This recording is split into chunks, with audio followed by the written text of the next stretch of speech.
وہ لوگ جو بغیر دیکھے ایمان لاتے ہیں اور نماز قائم کرتے ہیں اور ہمارے دیے ہوئے رزق میں سے کچھ ہماری راہ میں خرچ کرتے ہیں۔ اہم کام کی ابتدا بسم اللہ الرحمن الرحیم سے نہ تو وہ ادھورا رہ جاتا ہے۔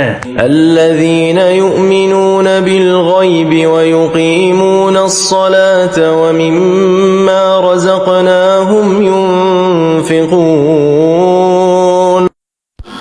وہ لوگ بغیر دیکھے ایمان لاتے ہیں، یعنی تمام چیزوں پر ایمان لاتے ہیں جو ان کی نگاہوں سے پوشیدہ ہیں، مرنے کے بعد دوبارہ زندہ کیا جانا، قیامت کا قائم ہونا، اعمال کا حساب ہونا اور جنت و جہنم کے وہ دل سے ایمان لاتے ہیں اور نماز قائم کرتے ہیں۔ نماز کے طاہری اور باطنی حقوق ادا کرتے ہوئے نماز پڑھی جائے۔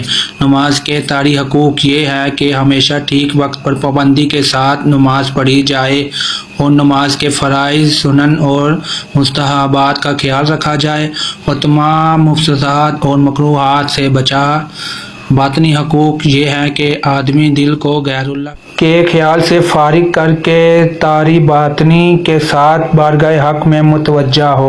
راہ خدا میں خرچ کرنے سے یہاں زکوٰۃ مراد ہے یا مراد تمام قسم کے صدقات ہیں، جیسے غریبوں، مسکینوں، یتیموں، طلباء، علماء اور مساجد و مدارس وغیرہ کو دینا، نیز اولیاء کرام یا فوت شدگان کے ایصال ثواب کے لیے جو خرچ کیا جاتا ہے وہ بھی اس میں داخل ہے کہ وہ سب صدقات نافلہ ہیں۔